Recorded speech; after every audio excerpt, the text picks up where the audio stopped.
Dear friends, today we try to understand about the contributions of Chalukyas of Badami. Chalukyas of Badami were the prominent rulers who ruled the province of Karnataka around about 250 years to 300 years. In this time schedule, they gave an everlasting contributions to the Indian culture. And these contributions made them immortal in the history of Karnataka. Their contributions were analyzed into following points. First of all, their contributions in the field of administration. Secondly, in the field of religion, socio-economic conditions, that is in the third point, religion and policy of religious tolerance of the Chalukyas of Badami, that is the fourth topic, and literary contributions of the Chalukyas of Badami, and lastly, we try to understand about their contributions in the field of art and architecture. First of all, their contributions in the field of administration. The Chalukyas of Badami, they followed the typical Mauryan system of administration. The king was the supreme head of the state. His rule was hereditary, and he was the master of almost all the prominent powers like judiciary, finance, and military. His decision was the final in these departments. At the same time, the king is to be expected to be highly qualified, and his main aim was to achieve welfare of the people and also the all-round development of the state. The king was followed by crown prince, preferably the elder son of the king, appointed as a crown prince or Yuvaraja. He was the next successor to the king, and from Yuvaraja itself he attained almost all the training, and also he got the overall knowledge about warfare, administration, and some judicial as well as military administration. And after this Yuvaraja, the next cadre was Council of Ministers. And in this Council of Ministers, we observe the same type of portfolios were followed by Chalukyas that was already in the Mauryan period. Amatya, defense minister, that is Rakshana Mantri, at the same time judicial head, revenue head, and Sandhi Vigrahi, that is minister for external affairs. In such a way, the power was distributed among the members of Council of Ministers. So thus we observe that the decentralization of power system was adopted by the Chalukyas of Badami. King, he was the supreme head of the state. he was a despot, he was a decision maker, but it not means that he is to take his own decisions. Before taking the decisions, he is to discuss, he is to evaluate the decisions among the members of his ministers or council of ministers. So the administration was continued in very smooth and very peaceful manner. So this is the first part of the Chalukyan administration. In the second part of the Chalukyan administration, we observed that for the sake of smooth running of administration, the empire was divided into the mandalas, and these mandalas were further divided into vishayas, and vishayas were further divided into villages or gramas. Grama is the last unit or smallest unit of the administration, and this was looked after by Gramika or Gauda. Vishaya is popularly known as modern district, looked after by Vishayapati, and mandalas which were looked after by Mandaleshwaras, Mahamandaleshwaras, etc. And majority of these mandalas were looked after by the members of royal families, relatives of the king and queen, and also some learned scholars. The speciality of the provincial administration was that for the first time the Chalukyas were called the mandalas with the prefixing numerals. For example, Gangavadi 99,000, Banavasi 12,000, Konkana 500, Highway 500, Konkana 900 and Highway 500. In such a way, the provinces were identified with numerals. Means it is justified that these numerical figures were it identified as the numerical identification of provinces indicated that the number of villages that comes under a particular province. So according to some historians, this numerical identity indicates that the income of that particular province is indicated in this numerical identity. So anyhow, this is a special feature of the Chalukyan administration. Another noteworthy feature of Chalukyan administration was almost all the provinces were looked after by the crown prince and the princess or the chief queens of royal families. Means the ladies were also enjoyed the highest respect in the politics or in the field of administration. For example, Kunkuma Mahadevi, Ketala Mahadevi are the best examples for this women's participation in the administration. Okay, now we come to the third subunit of Chalukyan administration was that revenue administration.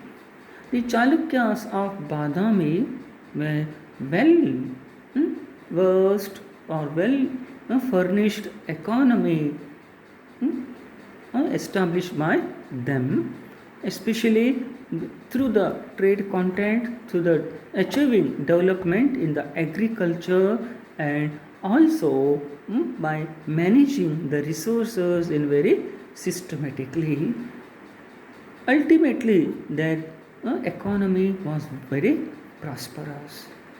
Agriculture was the main source of the income of the state. They collected one sixth of total produce as a land tax from the farmers.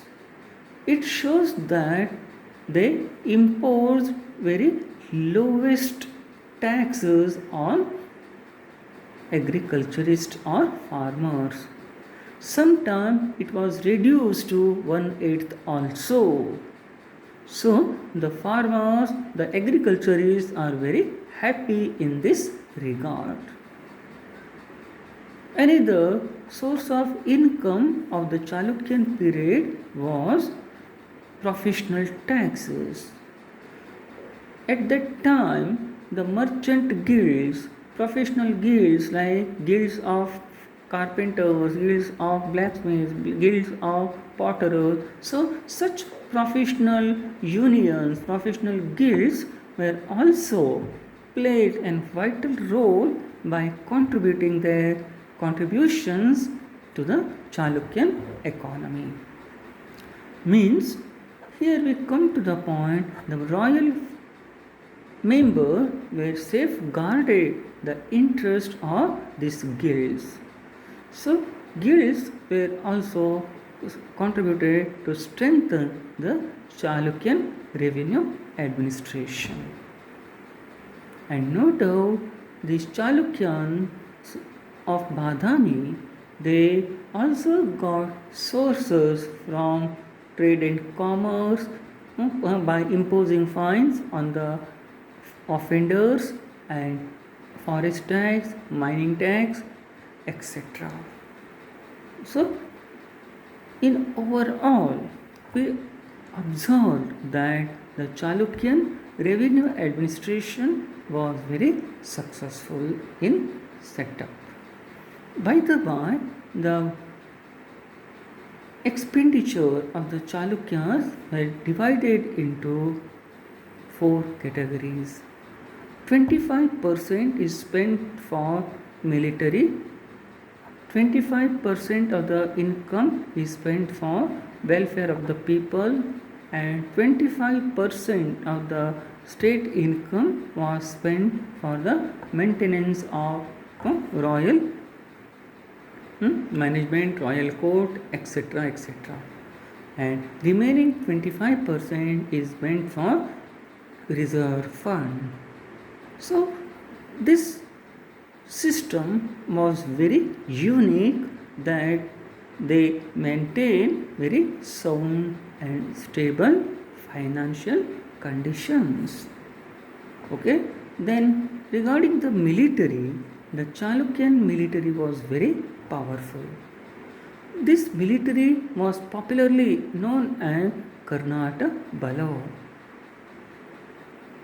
This Chalukyan military was classified into 4 categories: cavalry, foot soldier, elephants and chariots. And 5th one is they developed, they maintained even naval force also. According to Huyen Tsang, Karnata Bala is very powerful.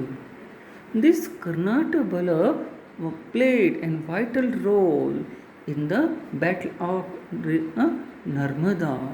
In this battle, Karnata Bala uprooted the enemy's military, that is Harsha's military.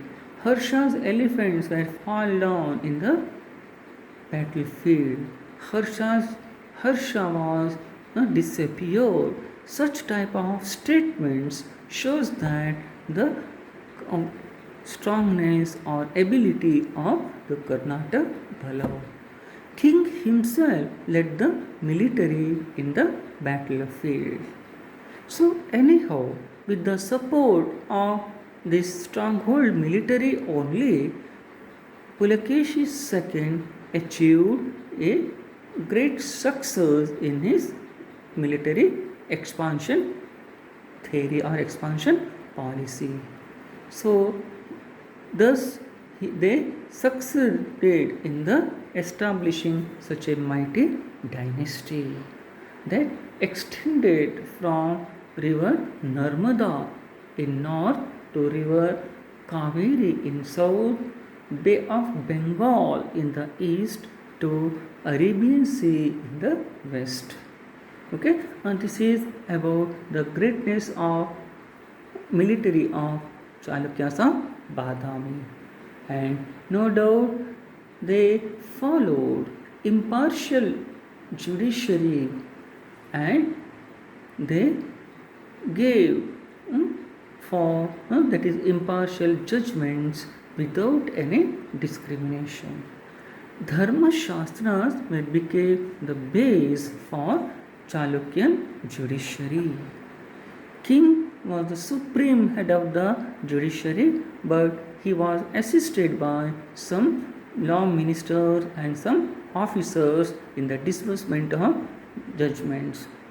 They continued the capital punishments for the offenders, and with this system they controlled anti-social, anti-national activities in the period. So this is the noteworthy feature of Chalukyan administration. Another noteworthy feature of Chalukyan administration was foreign and external affairs.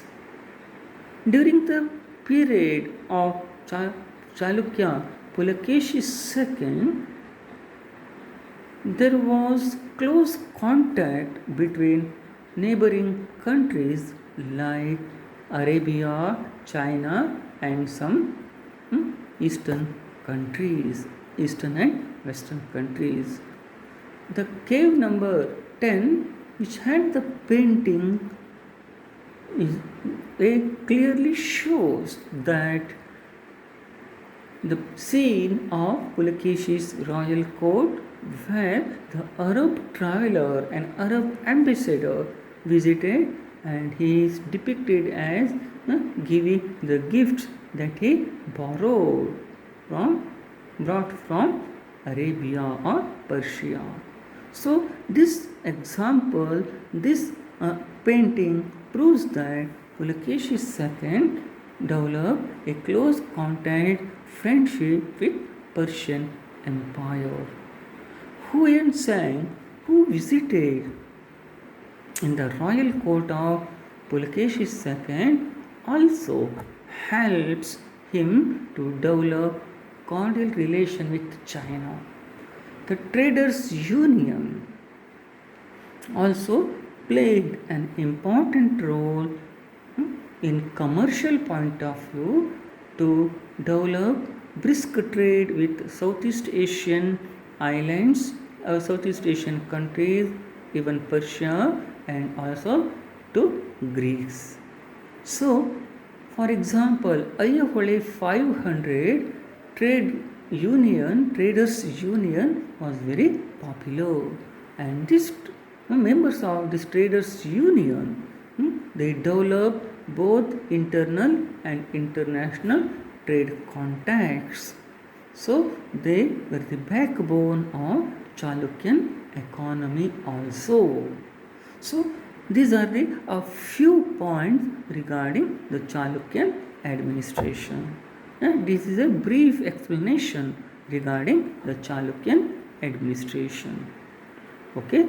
Now we come to the second point under Chalukyan contribution, and that was socio-economic prosperity, socio-economic stability. No doubt the Chalukyas, who followed the typical Hindu or Vedic system of society. This society was classified into 4 categories: Brahmanas, Vaishyas, Kshatriyas, Shudras.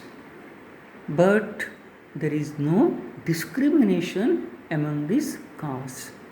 These people were followed very liberality in that period.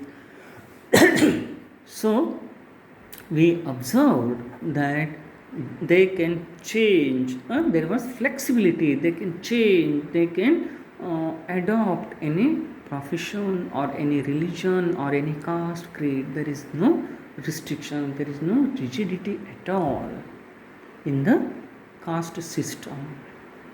By the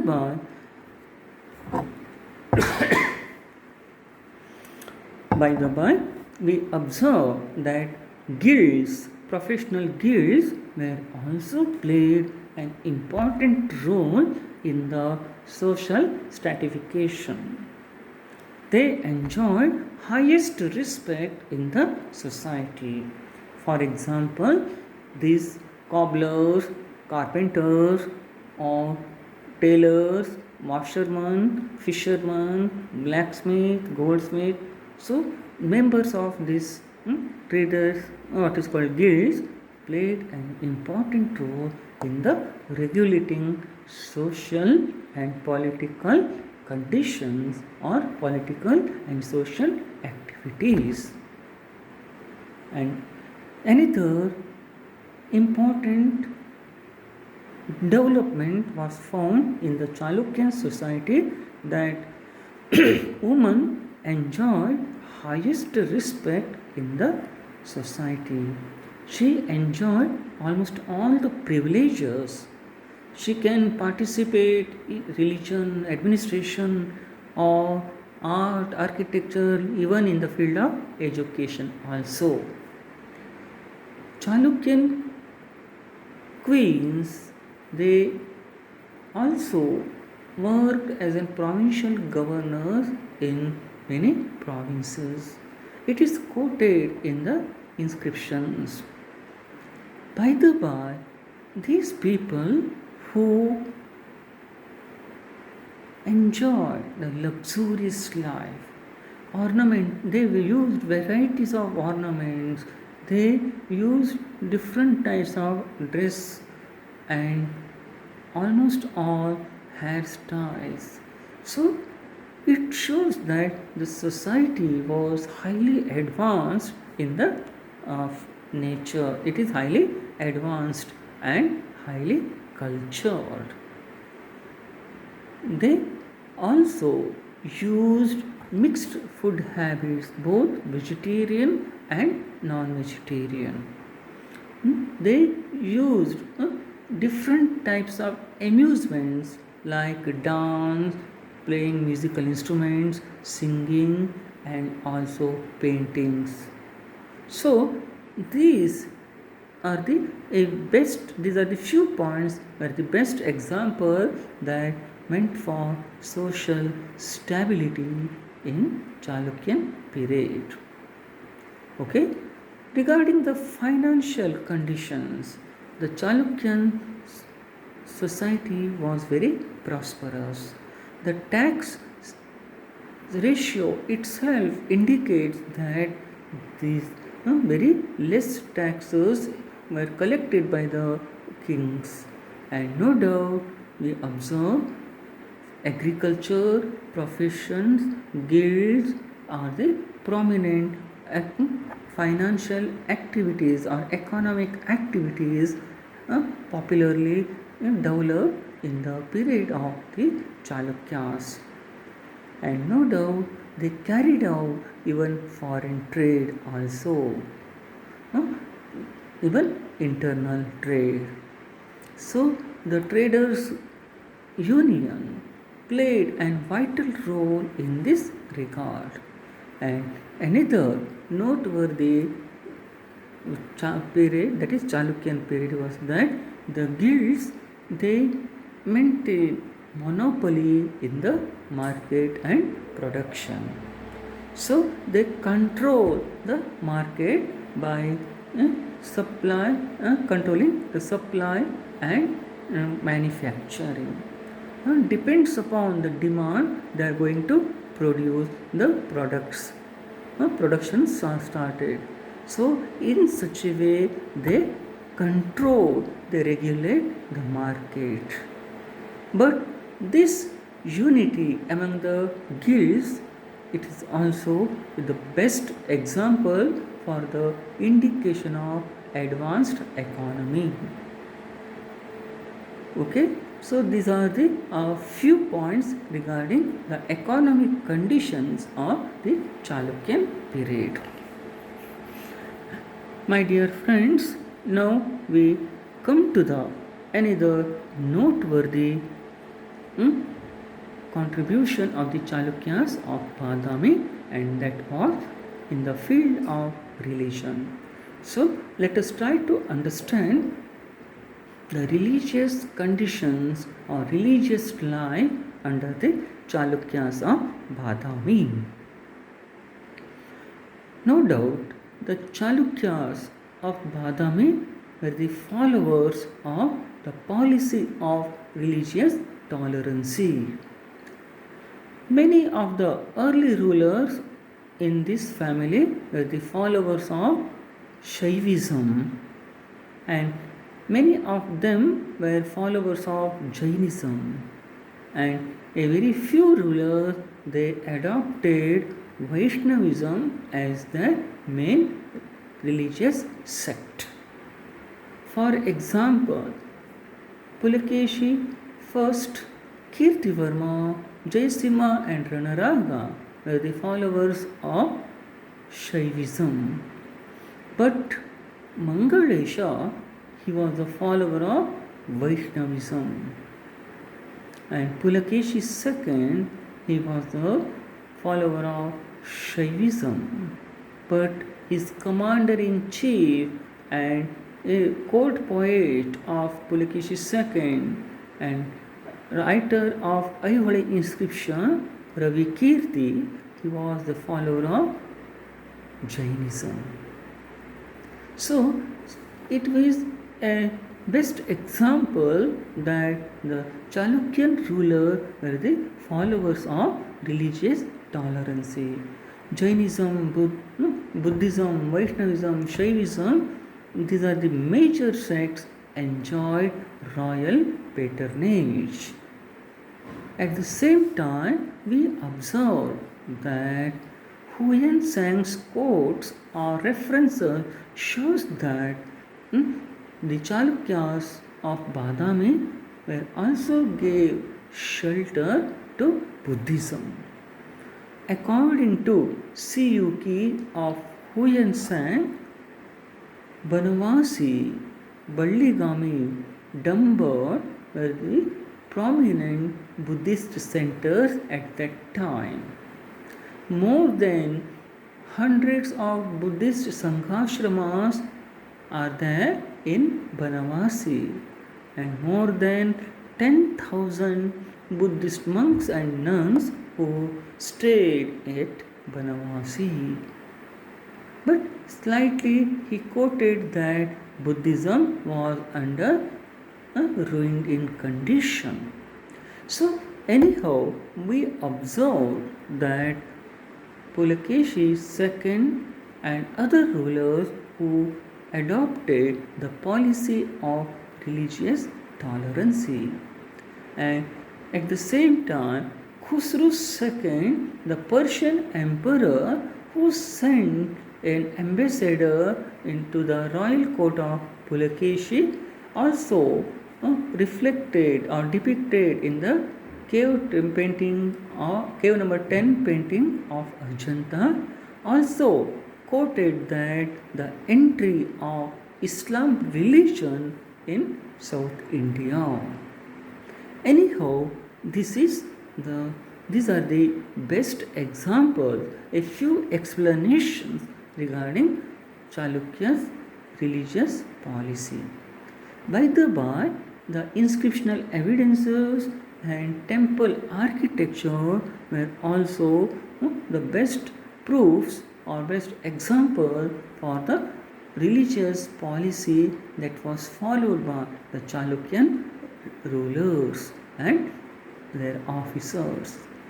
See, in Badami, Aihole and Pattatkar, we got the temple series of that belongs to Jainas, Shaivas, Vishnu, Durga, Ganapati, etc. etc.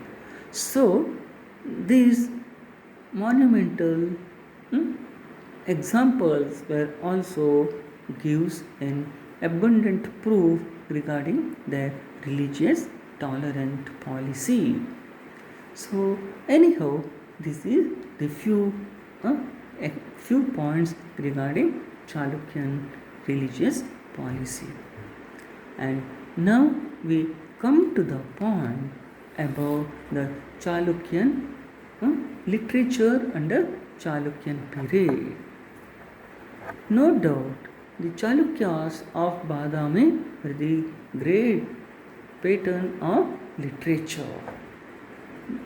Here we come to the point that Kannada and Sanskrit literature enjoy highest respect in the Chalukyan court. And this statement was proved through the inscriptional evidences that we got in the many sites. For example, Kannada and Sanskrit inscriptions were written during this period, and we observed that Mahakuta inscription, which depicts that is Kirtivarma, Kirtivarma's reference that he was written this inscription with influence of Raghu Vamsha of Kalidasa, and at the same time Kaumudi Mahotsava, that is written by Vijaya Bhattarika, daughter-in-law of Pulakeshi II. And in this work we observe that she called herself as in Karnataka Saraswati. She is respect only two persons. One, that her Guru Kalidasa and goddess Saraswati. So it explains that it shows that that is Vijaya Bhattarika, she was well proficient scholar who flourished in the royal court of Pulakeshi II. And at the same time, we observe that Dharmashraya Simha, who wrote, he says about Shiva Bhattaraka was the author of Hara Parvatiya. So, such type of